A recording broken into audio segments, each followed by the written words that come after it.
Court ने चुनाव आयोग और केंद्र सरकार से ईवीएम के वोटों की गिनती का वीवीपैट की पर्चियों से मिलान करवाने पर जवाब मांगा। सुप्रीम कोर्ट में याचिका दाखिल कर ईवीएम के वोटों की गिनती का वीवीपैट मशीन की पर्चियों से मिलान कराने की मांग की गई है। अभी सिर्फ 5 ईवीएम के वोट ही वीवीपैट की पर्चियों से मिलाए जाते हैं। इस बीच ईवीएम पर लगातार सवाल उठाने वाले कांग्रेस नेता दिग्विजय सिंह ने अपने चुनाव अभियान के दौरान एक ऐसी तरकीब बता दी जिससे चुनाव बैलेट पेपर से ही कराए जा सकें। और उनकी इस तरकीब को सुनकर लोग हैरान रह गए, क्योंकि ईवीएम की जगह बैलेट पेपर से चुनाव करवाने के लिए 5, 10 या 50 नहीं बल्कि एक ही सीट पर 384 से ज्यादा उम्मीदवारों को खड़ा होना होगा।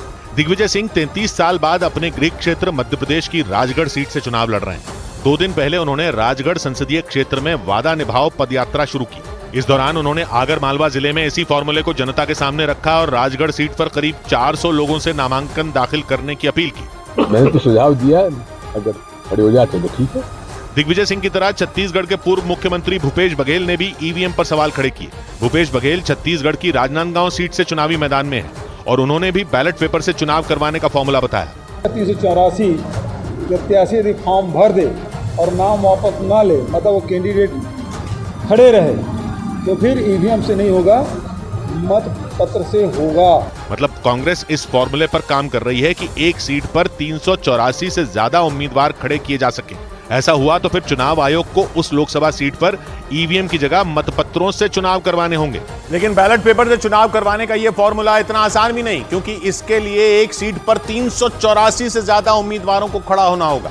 न सिर्फ उम्मीदवारों को चुनाव में उतरना होगा, बल्कि चुनाव होने तक सभी को चुनावी मैदान में डटे भी रहना होगा।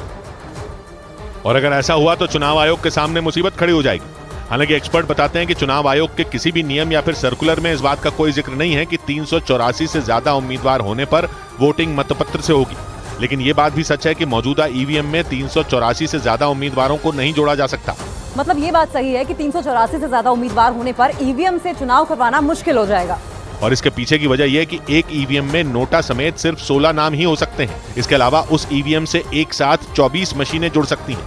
मतलब 16 नाम और 24 मशीनें, यानी 16 गुणा 24 के हिसाब से कुल 384 उम्मीदवारों के नाम ही ईवीएम में हो सकते हैं। और एक्सपर्ट बताते हैं कि अगर एक सीट पर 384 से ज्यादा उम्मीदवार हुए तो फिर चुनाव आयोग के आगे मतपत्र से वोटिंग कराए जाने का ही विकल्प बचेगा।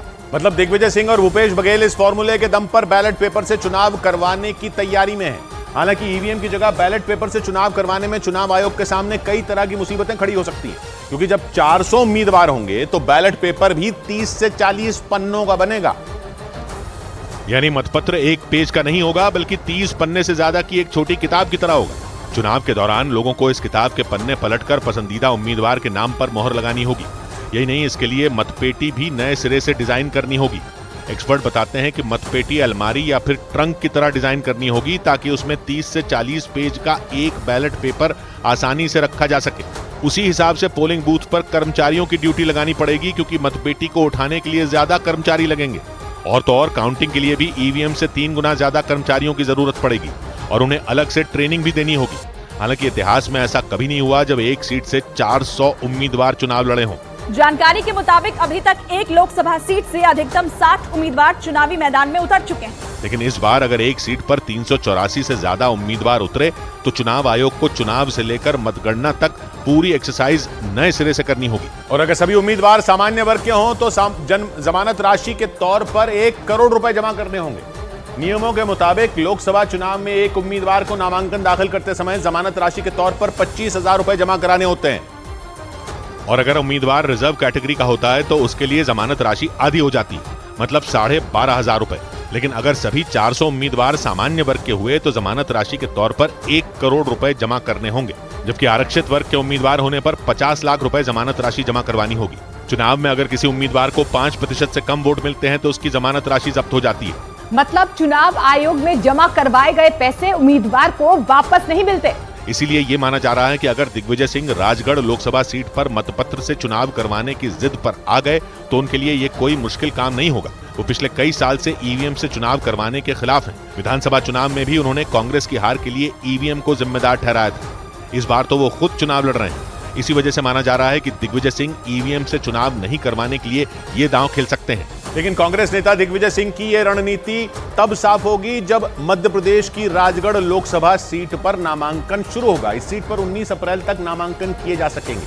राघोगढ़ के राजघराने से आने वाले दिग्विजय सिंह यहां से 2 बार चुने गए थे, जबकि उनके भाई लक्ष्मण सिंह यहां से 4 बार लोकसभा चुनाव जीत चुके हैं। लेकिन इस सीट पर इस वक्त बीजेपी का कब्जा है और इसी वजह से दिग्विजय सिंह ने अपनी इस पारंपरिक सीट पर जीत दर्ज करने के लिए अपनी पूरी ताकत झोंक दी। बीजेपी के सूत्रों का दावा है कि दिग्विजय सिंह चुनाव जीतने के लिए हर तरह के हथकंडे अपना रहे हैं। वो चुनाव प्रचार के लिए जहां भी जा रहे हैं वहां 400 उम्मीदवारों की बात जरूर दोहरा रहे हैं। बताया जा रहा है कि राजगढ़ सीट पर 384 से ज्यादा उम्मीदवार उतारने के लिए सभी को फॉर्म दिए जा रहे हैं, ताकि किसी भी सूरत में ईवीएम की जगह बैलेट पेपर से चुनाव करवाया जा सके। राजगढ़ लोकसभा सीट पर तीसरे चरण के तहत 7 मई को वोटिंग होगी।